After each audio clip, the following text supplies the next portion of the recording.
Welcome to another edition of Regina District Industry Education Council. Today we have a very special guest, Sean from the Cultivator.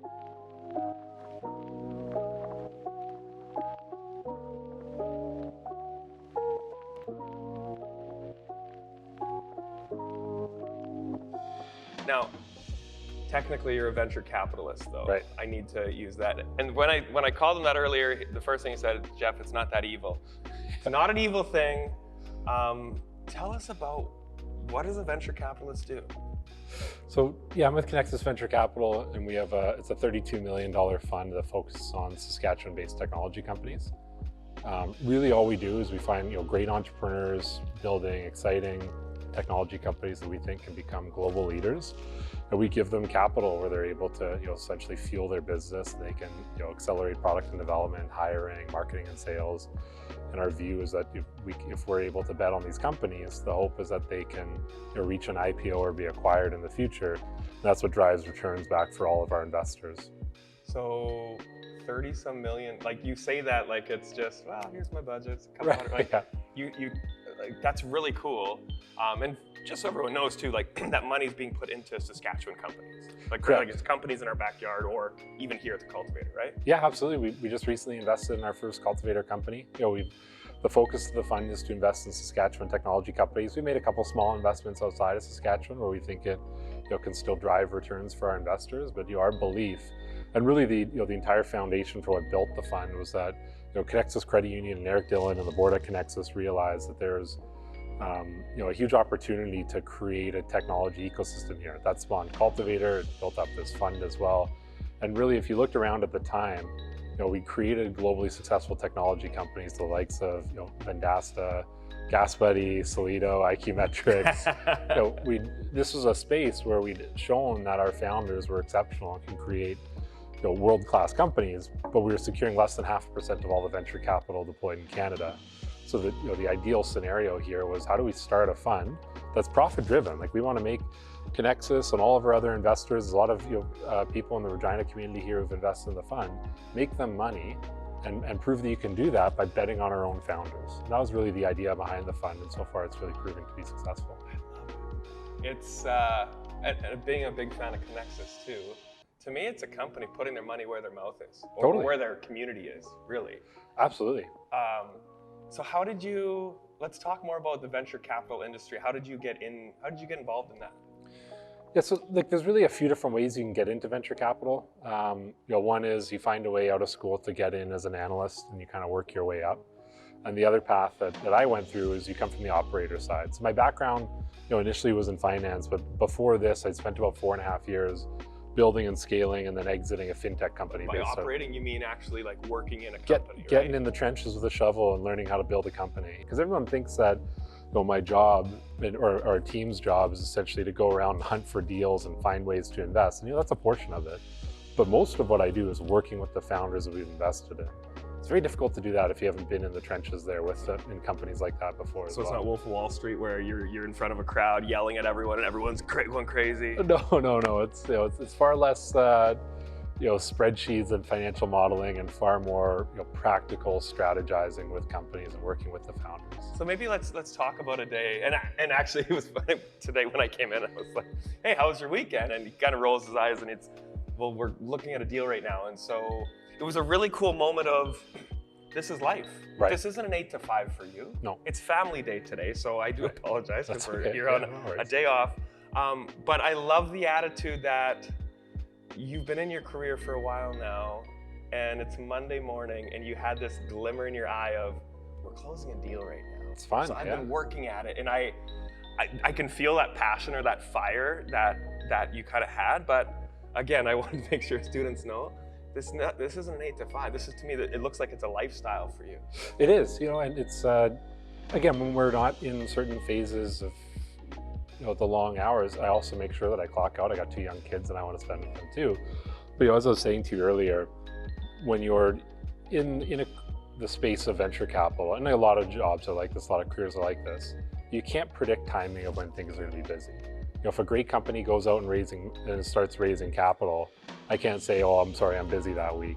I need to just kind of push it off." Like, our duty to investors is to find exceptional founders, invest in them, and then help those companies scale too. That's the other side, is you never know when a company is going to go through.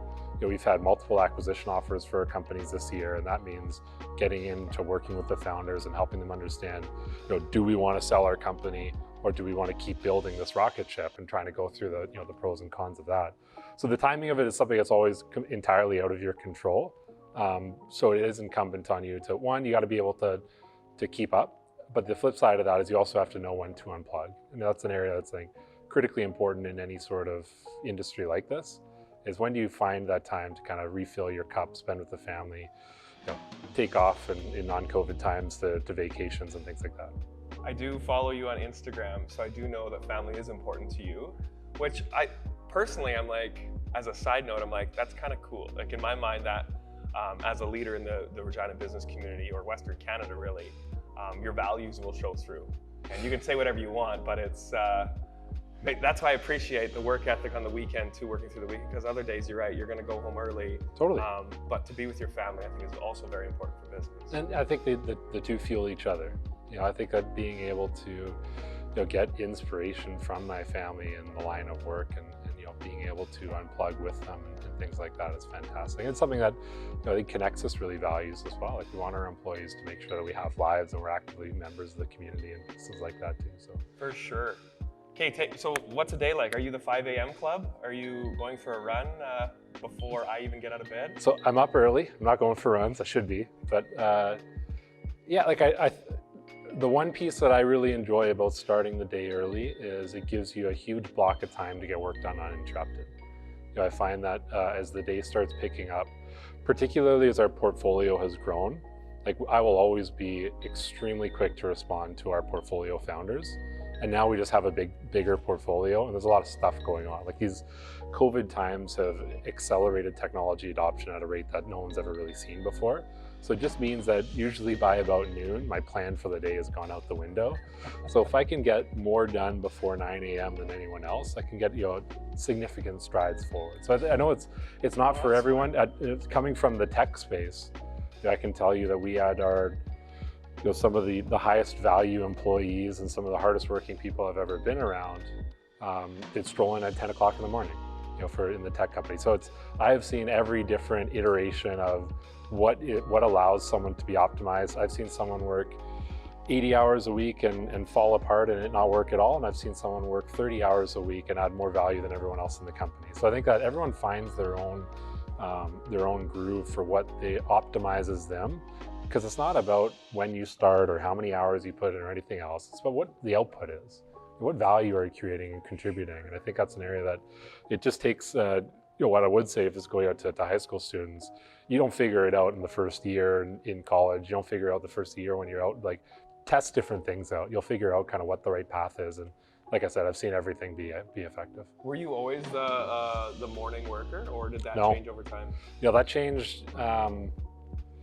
Out of university, there's a few different roles that I had that were just longer hours, and I tested that out, and sometimes it would stick and sometimes it didn't. And once I had kids, and that was just kind of forced upon me naturally, as they started sleeping in more, I just decided I would stay up later, or I would keep waking up early. I love what you said about testing it though, because in this day and age with the pandemic, you have freedom to work whenever, and so you should be testing when your brain's going to be on fire or when it's not.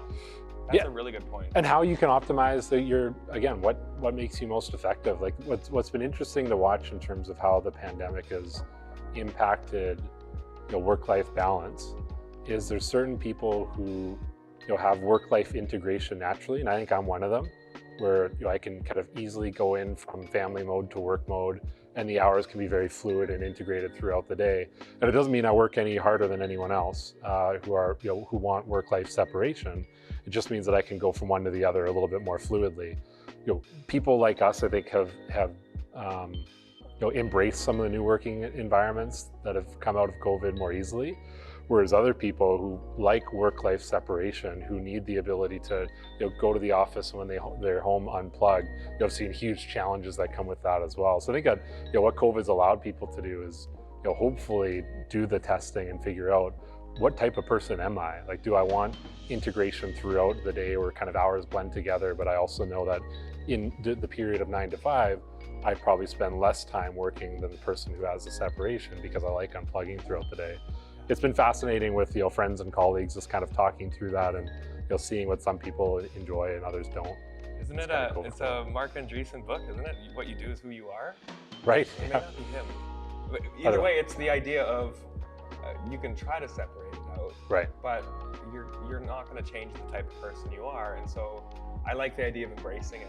Embrace Totally. both. And I once told staff, if you ever want to get out of a meeting, just tell me you have a family something. Right. Because family values exceed company values. So it's Totally, 100%. Yeah, I like that. So early rise, you come in, do you go to Slice, grab a coffee? Are you a coffee guy? Yeah. No, I wish I wasn't such a coffee guy, but I'll usually be a few cups in before I get to Slice. I think since the pandemic started, I've mostly been working from home. Like I have the flexibility where I've got an office at home, so I understand listening to provincial regulation or the provincial suggestions that I'd do my part. But in non-COVID times, I love this workspace. It's fantastic. The thing that I love about this workspace as well is the variety of even just workspaces I can get throughout the day. Where if the new building here is set up where it's all flexible, you don't have offices or anything like that. I spend half my time working in Cultivator and the other half working on Connexus Credit Union side, or even just in the cafe as well. You can literally follow the sun through Totally the building throughout the day. Yeah. We're like, we also appreciate shooting here. That's right. Yeah. Okay, let's go back a little bit to schooling. What were you like in high school? And born and raised Vancouver? Yeah, born and raised in Vancouver. High school, I was a fairly mediocre student, to be totally honest. You weren't trading already? You weren't starting your venture capital fund? No, I always had little side projects. Like I was always trying to find different crafty ways to make money and things like that in terms of just, little illegitimate businesses at school selling some sort of, trinket or things. If there's any sort of trend that you could catch on, you'd just be able to try and find ways to. So you were an opportunist. I was an opportunist. Yeah, I think so. I love it. So that was always something that motivated me. Starting at, like any kid with a lemonade stand, we used to optimize around when the softball schedules were at the park across the street and things like that. So we not only starting businesses, but actually optimizing them based around a different input. Yeah. Oh my God. Yeah, I remember. When I was worried about you being too smart, I'm like, that was right. That's incredible at a young age. That's what you're doing. Just say I ran a lemonade stand as a child, but I think. So in school, I played a lot of sports. Loved sport. Hockey was always my first thing go to, but played tons of other sports as well. And I was able to squeak in just enough grades to get some offers from good schools. And yeah, pretty regular childhood. Regular childhood, yeah. And then did you go right into university? Yeah. So I went to McGill right after graduating. So you have all these universities right across Canada, and you say to yourself, how do I get as far away as I possibly can? Yeah, that wasn't the driving factor, because I'm a huge mama's boy and just wanted to, I loved being around my family. But there was, an aspect of McGill was a top school, especially in their finance program. Yes. So I wanted somewhere that had a good business program that had churned out strong talent over the years and a good alumni and things like that. So that was really exciting to me. Montreal just seemed to have a cool vibe. You're a kid who's thinking about what's their first adventure in life as they kind of leave home, and that was really exciting to me. And yeah, I've only been once, so I'm like, my mind's going, oh, I can't believe you got to go to university there. Yeah, fantastic school. It was really, it was impressive, and it's also just a way to understand what it's like to kind of be on your own 2 feet. I really enjoyed that aspect of it. Would you recommend for students to, because that's got to be scary as well. Like you said, you're a mama's boy, you play sports. That was probably a big move in your head. What were you thinking at the time? Yeah, it was a huge challenge. Just to find a way to kind of take on a new adventure and learn a bit more about myself beyond just the schooling aspect of it. I think that's important for, there's a lot of criticisms in terms of the value the university brings, particularly in kind of COVID times. What does that mean going forward? And sure, there's parts of the institutional side of universities that probably need to be examined in terms of, are we training people the right way or pieces like that? No, I would still argue that yes, we are. But the experience of it is certainly something that's second to none in terms of the networks that you build, the people that you meet, the different kind of ways you train yourself to learn and to think. So that was all really attractive to me. Cool. And so you took finance. Were you part of any clubs? Did you extracurricular? Were you playing hockey again? No, not good enough to play in any sort of formal hockey, but certainly played in intramurals and things like that. And then I sat on with these different kind of committees around charities at McGill. So that kind of was really interesting to me, and I stuck with it. After McGill, into a charity back home that's still very near and dear to my heart in Vancouver, and that was really interesting because it taught you how to run these little organizations and how to make sure you keep raising money. Like, that's not easy. To getting money from university students for a little charity initiative is not easy when everyone's on a budget. So you certainly learn the different ways to offer value back into people. Yeah, and a few other pieces, like lots of those kind of business challenges and marketing challenges and things that I thought would just learn other pieces along the way, where you get free trips to Toronto and stuff like that. Those were all interesting to me that I'd pursue. Cool. What was your easiest / funnest class? Ooh. Like the one that came natural to you and you were just like, I get this. I'm good. Yeah, geez, nothing really. Like, nothing's ever come naturally. Jeff, this is McGill. I'm like, never mind. No, it was like I loved the classes. I found them really exciting. I love taking entrepreneurship classes there. The idea of entrepreneurship in a university is such a silly idea to me, because I think they're so counterintuitive. But where you are now, it's very funny to look at it from where you sit now. Yeah, it's like building entrepreneurship through the university system is just something that doesn't feel natural. But when I was actually in those classes, you learn a ton of different things. Like, I think that was an area where I always felt like I'd leave those classes pretty excited and amped up about what we were doing. Whereas, I learned to love finance classes, but you don't walk in saying like, I can't wait to do statistics or things like that. It's just not. The efficient market theorem, let's go. Yeah, exactly. So I think that, and also just, there are people who totally get it from day one. And when you're not one of those people, and you have to see how hard you have to work to keep up with those people, it was a good lesson to learn in terms of what needed to be done after I moved out of the school. But certainly was never something that I walked into class thinking, I'm the smart guy here, I can run this one. It's okay. I just read a book on Jeff Bezos had that moment happen. He thought he wanted to be a physicist until somebody literally knew like an entire 3-day quote that he, at that moment, he's like, I gotta change. Yeah. And that's why we have Amazon now. That's right. So not a bad thing. Yeah. So you finished McGill. What did you do after? Did you do co-ops? How did you, explain to me your final 2 years? Were you getting jobs in your field, or what was life like then? No, I wasn't. And when I see these kids who are doing it now, I'm just like, holy smokes, I wish I was thinking like that when I was a kid. I was in the summer, I worked as a tour guide, every week I'd take a bus of 52 South American university students through the Rockies on this 4-day tour, and then back into Vancouver, which was amazing. It was really neat. And I was able, for a university student, make a lot of money too. So that was one that was really exciting to me. You have so many of my dream jobs. This is ridiculous. Yeah.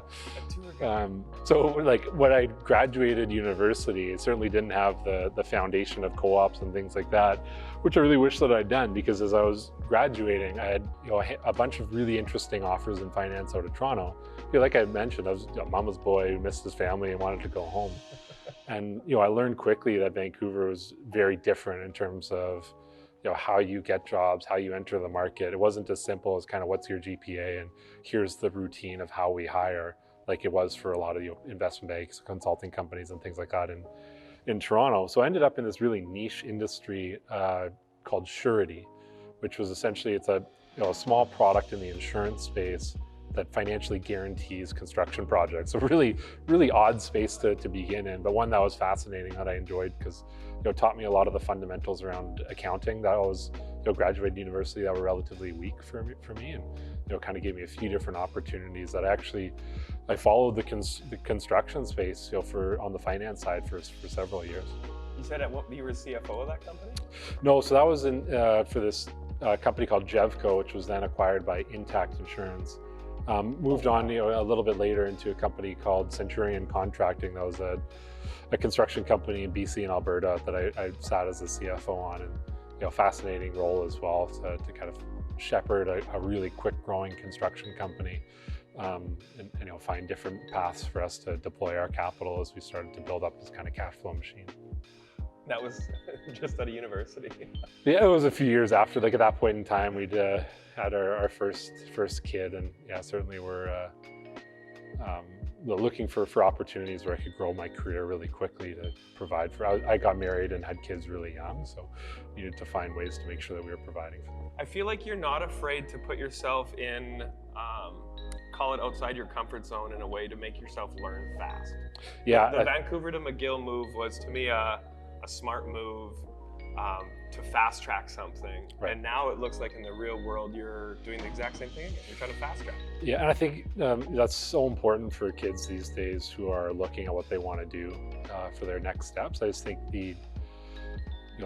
the path of getting a job and starting at the ground up and working there for 30 years and becoming the CEO, that's becoming increasingly more and more rare. And I do think that it's challenging for operators to run companies where they know that a lot of their kind of staff need to accelerate really quickly, or they're going to look for new opportunities. But I do think that putting myself in kind of the talent of tomorrow's shoes, that to me is something that they should be looking for, is how do I learn as much as I can? And usually that's by jumping into new roles every few years. Hopefully it's with a really exciting company that allows you to jump across different roles. Oftentimes it's not, though. For sure. What is the end role of a venture capitalist? What's the end game? So this is kind of like if you do it properly and if you really love it, this is kind of it. Like you build up. Like you have other than maybe some long nights of doing your diligence, I'm guessing. Yeah. But other than that, you get to pick and choose and literally make bets with money. Yeah. It's a lot of fun. Like I think that essentially the path for it, if you're good at it and you like doing it, is you raise a fund. It's all other people's money, or in Connexus's case, we're about half the fund, and the other half we raise from external investors. You go out and invest into a whole bunch of companies. It's very black and white if you're good at what you're doing or not, right? It's about how much money you give back to your investors.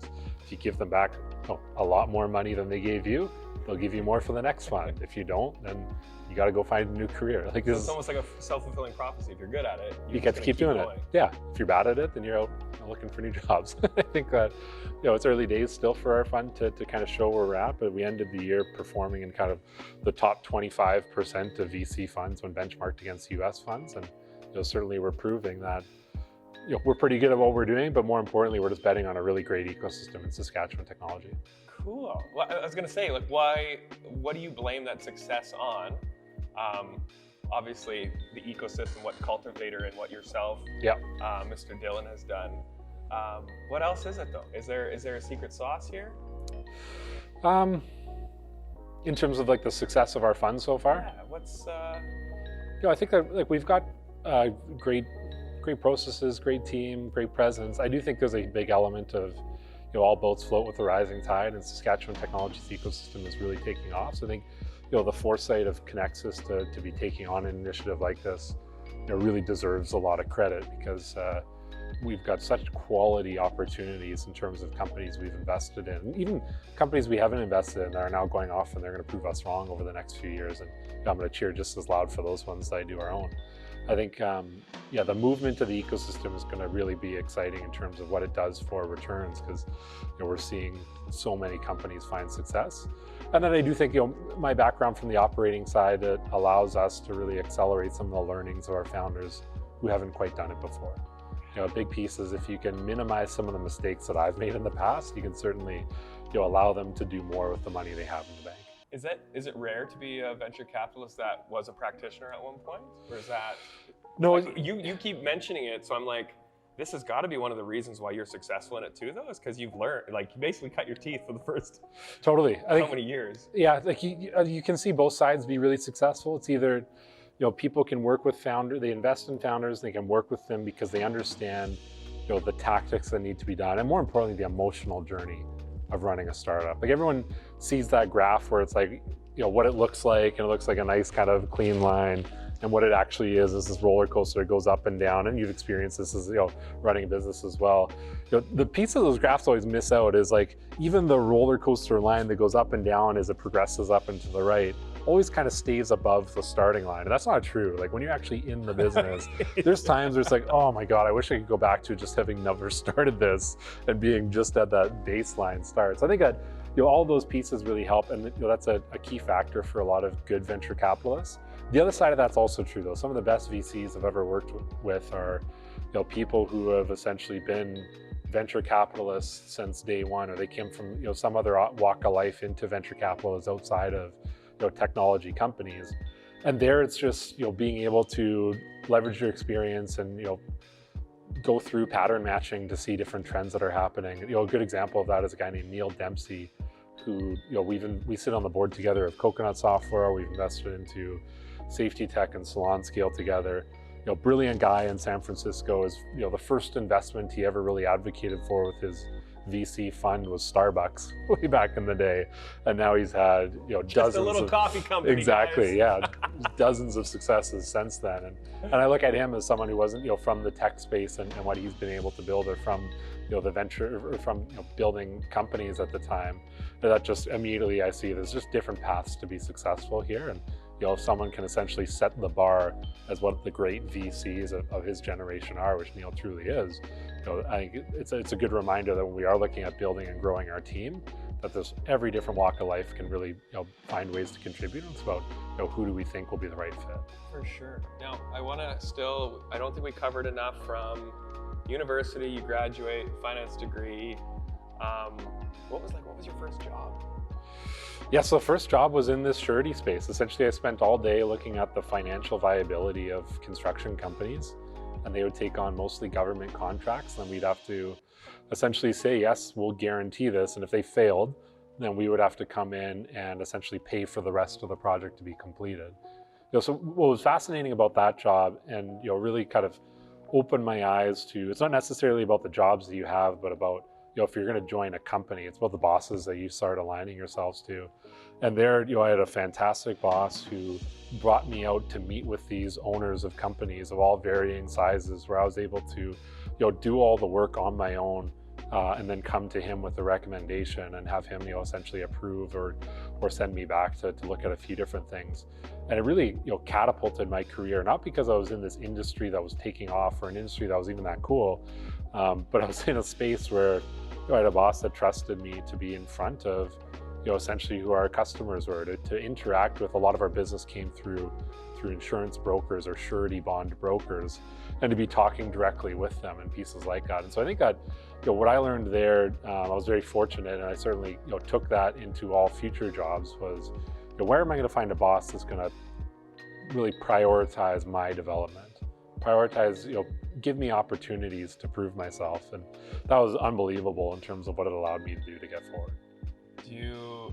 But now you're the boss. Right. So do you look at yourself as, I got to make sure I'm taking care of these journeys these people are on? Oh, totally. Yeah. Yeah. Like we've got, so one of our analysts, his name's Evan, who's done exceptional. And yeah, you definitely throw them in and sink or swim. You're sitting nearby with a life raft if you need to, but I think that it's critical to, getting people to the point where they can really stand on their own 2 feet. And if I want to build, we've got a $32 million fund right now. We're launching an ag tech fund in the next few months as well. If this first fund goes well, we're gonna be out raising capital for another fund in the future. All of this breaks unless we have a team that can really, run things on their own. So we're still in the building phase there, but what we're trying to employ is a way that we can get new people into the team. And Evan, we hired right out of U of S, and he's been exceptional in terms of how he's progressed. And how do we get them to the point where they can take on more and more, and then we can bring in other analysts that they can run as they grow in their career as well. I think it's the only, if we want to run, say, the largest venture capital fund west of Toronto, the only way we can do that is if we find great talent and empower them to become leaders in their own right. And we're gonna use that quote. When did you get your first intro into investing? So now you're out of university, you're working, and I was it on LinkedIn? I read that you started angel investing, or did you tell me that? Yeah, So was that your first? That was my first foray into investing into private companies. Was very small angel checks, because this was not a ton of money. I wasn't making a big difference to any of these companies' trajectories, but you were actually, but to me, I don't care about the amount. You're actually doing it. Totally. And to find an angel investor, or to me, when I look at angel investors, it's like it's to me the not the backbone, but it's a safety net for a lot of people that need capital. Exactly. And that's where you started. which I'm fascinated with. So how did that come to be? I've always been fascinated with investing. I've always been fascinated with high risk ventures that I think can really drive returns. And I think that we see the idea of high risk ventures, and there's some that are just high risk and stupid. And I'd say that's like Gambling, yeah. or in the investing world, like in Vancouver, there's this notorious industry of junior mining stocks, and I think a lot of that's high risk and stupid because it's investors that are coming into a space they don't really know anything about, and they're getting tips out at the bar, going and putting money into it. Those things I've always avoided. But in just like high risk, high growth opportunities, particularly if you're doing enough of them, you actually create diversification that limits your risk. That's really what a venture capital fund is. It's saying, technology startups are going to do really well. We think that there's really great opportunities here, but I, private investor, don't really know how to pick and choose them. I only want to put in, in our first fund's case, it'd be about $250,000. So that's a lot more than I was investing at the time. I only want to put in a little bit of money, and I can't really diversify it enough. So I'll put it in this fund, and they'll spread it out over tech startups. So that idea was always exciting to me. I invested in public markets, and I even wrote, I think it could be tracked down, some of these articles. There's a website, and it still is out there, called Seeking Alpha, whereas any kind of dummy off the street could walk on and start putting up blog posts about companies they were tracking. And I started doing that after I graduated university. You make extra money because the amount of views that you would get would translate into small checks that came back to you. And I loved that. I make a few $100 for a blog post, and you get to see people critique you. So you were writing early on too then? Oh yeah, I think writing is critical. I was always fascinated by investing, so I pushed myself to write about that. And if it was, some that, like I talked about pre-IPO about Facebook and how I thought their, business fundamentals were flawed and it wasn't going to be a great investment. And you can now look back, and the internet has shown how foolish I was in that decision. And other ones were. You're not the only one that said that one. That one's come up a few times. No, yeah, and again, my view on that changed pretty quickly after you kind of saw the different directions that they started going in. Other ones that I wrote in terms of shorting Groupon, which turned out to be quite savvy, and other pieces around the world about certain car manufacturing companies that I wrote about and things like that.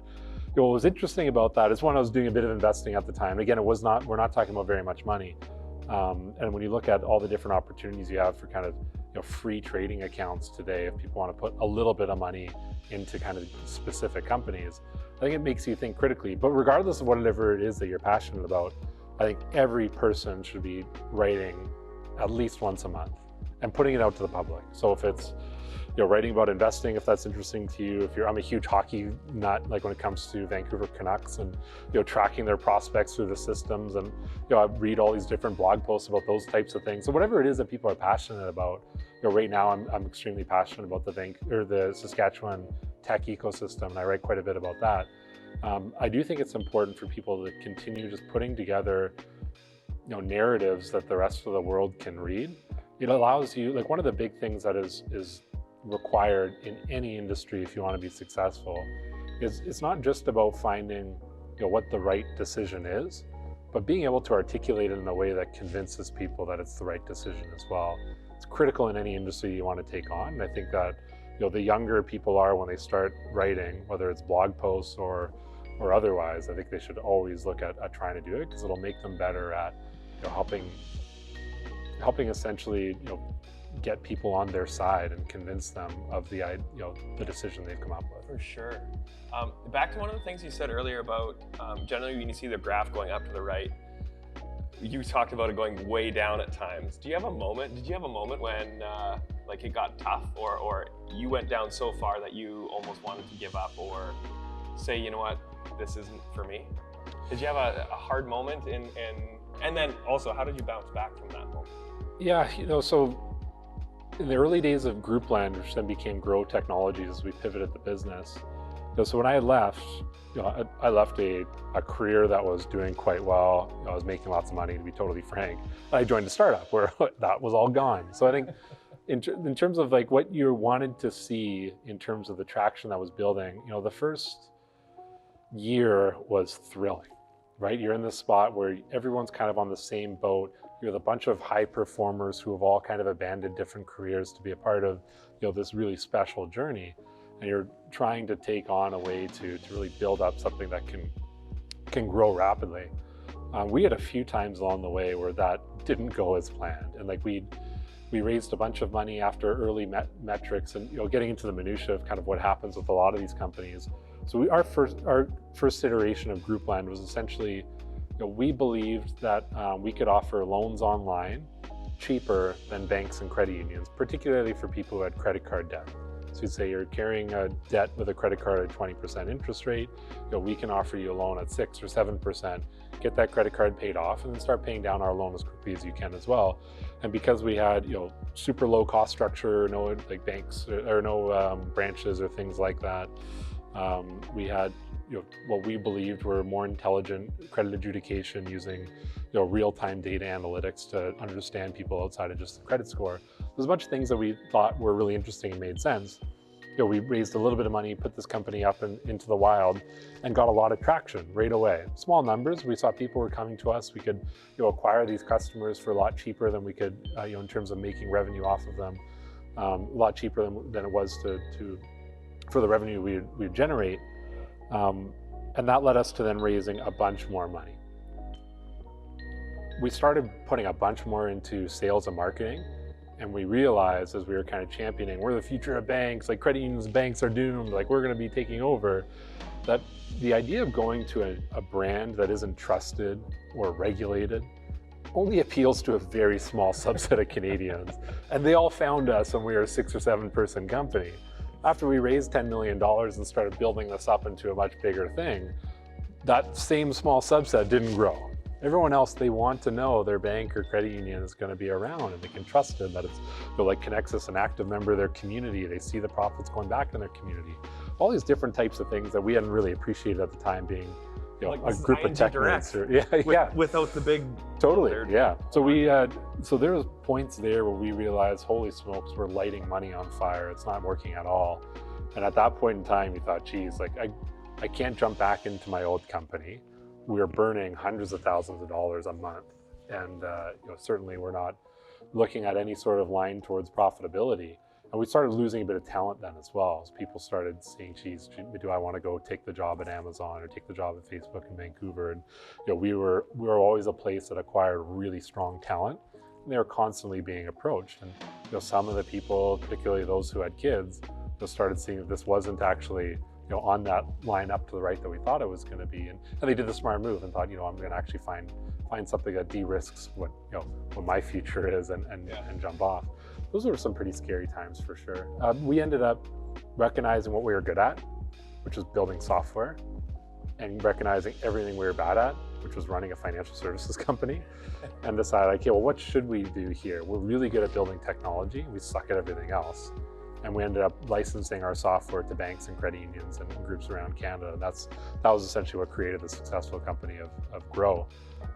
But yeah, there's definitely some times in that pivot where you realized and saw the direction the company was going, and you don't immediately think, oh, it's okay, we can just go license our software. There's a long period of time there that you have to dissect and continue trying different things that all failed to then realize, okay, let's try and do this. And then even when you think, okay, let's try and do this, you got to go actually sell your software. You've never done that before either. And we had a whole team that was built to run a consumer-facing company, now trying to learn how to do enterprise sales, which I was foolishly leading and trying to figure out at the time as well. So there's a lot of pieces there that definitely, like, I would come home to Stephanie. We had 2 young kids at the time, and think, holy smokes, like, I don't know what our path is here. Like, we need to really make sure that we're ourselves. What a learning experience. I'm like, you could go get a doctorate or an MBA, but I'm like, go work at that startup. Absolutely. Go have that roller coaster ride and monitor your emotions and realize at the end of the day, I mean, you still made it out the other side. Totally. I'm sure at times, some nights it would have been pretty scary, but wow, that's cool. Yeah. What, just off the side note, on a long, busy day, really stressful day, what's your unwind? Like, what's your perfect 5 o'clock on? What makes your day just that much better? Like throughout the day, I like to take little breaks. So when it's not minus 30 outside, I certainly love being able to go walk around walk around Wascana Lake, or at home when we had to go through a 2-week quarantine period because we had a close contact through my daughter's class in there. So the kids were home, and every day or every couple of days I'd take a little break and we'd go on the rink for a half hour, things like that. So again, this idea of what does work-life integration look like for certain people was something that I tried to embrace and really I think worked well with me. In kind of non-COVID times and structure, I'm in the office every day. I think having a period where phones are off and the TV's off and things like that, and whether that's dinner and a board game afterwards with the kids or something like that, is all really important. And then I find 2 other things that I need in my life to really feel like I have the right kind of stability and focus on mental health. One is exercise, and just making sure that I'm being active. And look, I'm not going to be going and setting any sort of records for physical attributes or things like that, but just getting moving. And the other is reading. I think that's a piece wherever I feel like I've started to overburden myself, or I'm not quite in the right headspace. A big part of it is usually I've left reading behind, and I'll replace it with TV at the end of the day or things like that. Reading's always something that I find grounds me and keeps me creative, and those are pieces that I try and come back to. Very cool. Only a couple more questions left. The Sask tech ecosystem. Yeah. Why are you excited about technology in this province right now? You've been all over Canada. You've been in Vancouver, Montreal. Why Saskatchewan? Yeah, so I think that one, the direction that we're going is really exciting. So as I talked about earlier, back in 2017 and 2018, we secured less than 0.5% of all the venture capital deployed in Canada. So usually, like, one year was $14 million, the other was $16 million total. In 2019, we had $114 million deployed in the province. And we're seeing this ecosystem really form before our eyes. Saskatoon's a little bit further on, where they've got more established tech companies, whereas here in Regina, Cultivator has been around for 2 years, and it takes a little while for those companies to get up. So all of those companies in Regina now are just hitting their launch point, where I think we're going to start seeing them scale really quickly. That to me is really exciting, just to be a part of an ecosystem movement and play this small role in helping fuel some of these companies and drive it forward. It's kind of like the Wild West, eh? It's awesome. We're not Toronto or Vancouver, where it's been done for years and years. I'm sure you still have moments where you talk to an executive about what the technology ecosystem is, what we're doing here, what startups are, what 300 times scale is. And I think that what people are starting to realize too is it's not going to follow the same path as Vancouver and Toronto and Montreal and other kind of more mature ecosystems. We've got a really unique base of talent here, where it feels like everyone, like, I know this is like a stereotype, but assuming everyone's like 2 to 4 generations removed from a farm, you see that culturally in the way that our technology companies are built, where everyone's got this, roll up your sleeves, fix it with duct tape mentality that's just, innate to prairie entrepreneurs and prairie tech people. And I know it's not all due to the farm, but that culture there, I think, just creates people who, we're not calling 1,000 consultants to help us build our businesses. We're just rolling up our sleeves and doing it ourselves. So I think that's a place that's going to make us exceptionally strong at how we can build technology companies. And the idea that we can beat out Vancouver and Toronto because our talent is cheaper, that's not going to work. That's not, as the ecosystem takes off, talent's going to become more expensive. People are going to demand higher salaries, and that's all going to equal itself out, as we see in every other kind of emerging ecosystem. But the way we build technology and the way we build products, I think, is going to be a competitive advantage for us for years to come. That's a really good answer, because I usually give the former where it's cheaper talent, but you're right. It gets you off the ground. It won't be forever. No, if you're successful and take it in the ecosystem building, that cheaper access to talent, that erodes. It all becomes market comparable, particularly as we start looking now at how many large tech companies have embraced working from anywhere. If you can truly work from anywhere, that means that we're going to have a whole bunch of companies hiring our talent here really quickly. So it's about what makes our talent special, and how do we keep it together and keep it in the ecosystem. That's such a good answer. If people want to reach out, if a student has a question, what's the easiest way to get a hold of you? They're either through email, sean.o'connor@connexus.ca. They can track me down on Twitter, find me on LinkedIn if they're on LinkedIn in high school, which would be unusual. But I would say Twitter and email would be the fastest ways to get on my radar. And always happy to talk with individuals who are looking to become a part of Saskatchewan Tech. Yeah, and I guess my last thing would be if you had a message to say to the grade 11 and 12 generation in this province, being where you are, what would you tell them? I think I'd encourage them to find ways to experiment with being an entrepreneur when it's low risk. You know, you're in high school, living with mom and dad, you go off to university, you can try different things. Like, you can get an entrepreneurial venture off the ground now for less than $100. Go build something on Shopify, you know, try and see if you can convince someone to buy it. Like, pieces like that, I think everyone should test around is, you know, what are different ways I can test being an entrepreneur, and just figure it out as you go. I think it's, you know, the cost of failure is really low and you're going to learn a ton. And the other piece that I do think is just important is, you know, if there's something you're passionate about, find ways to write about it. I do think that's a skill that's, you know, not being developed enough in today's youth. Is how do we find, you know, people who can really put together compelling narratives and when it comes to writing to convince other people of their views. For sure. And you said earlier too, you already have your daughters learning code. Yep. At a very young age. Yeah, my 7-year-old daughter, this is like simple stuff, right? It's not like we're having her learn Python or anything like that. These are simple games that have been developed to just understand the basic building blocks of what that becomes. How do you give commands over the internet that can essentially be automated? She's 7, so by the time she graduates, that's 10 years from now. Right. So technically speaking, she could, by the 10,000 hour rule, become an expert at it. There you go. So that's really cool that you're starting that early. But also it's like you said, you had a late start. So it doesn't matter when you do. No. Get into technology though. Totally. Yeah, I think, you know, encouraging technical literacy and finding ways to understand technology companies. And two, like, if you're an ambitious person who wants to grow quickly in whatever future career you do, join a small business. Technology startups, I think, are the best because they grow so quickly, because you're going to jump in and be forced to do 1,000 different things. And if it's growing really quickly, there's going to be 8 different new roles that you can grow into, where you don't have to, you know, wait for someone to retire to go get their next, go get promoted into that job. That's something the technology startup space offers that other industries don't. Because if you're at a 5-person company right now and it's going to be a 50-person company in 3 years, any role you want will be available, and you can go try and get it in the next couple of years. That's such a good point. And literally, like, almost every interview I've had when I ask about job titles, it's almost like oh yeah, it's a laugh. And yeah. No, you're either making coffee, cleaning the toilets, or doing whatever needs to get done that day. Oh, this is unreal. I could talk to you all day. This is too fun. This has been fun. Thank you so much for your time.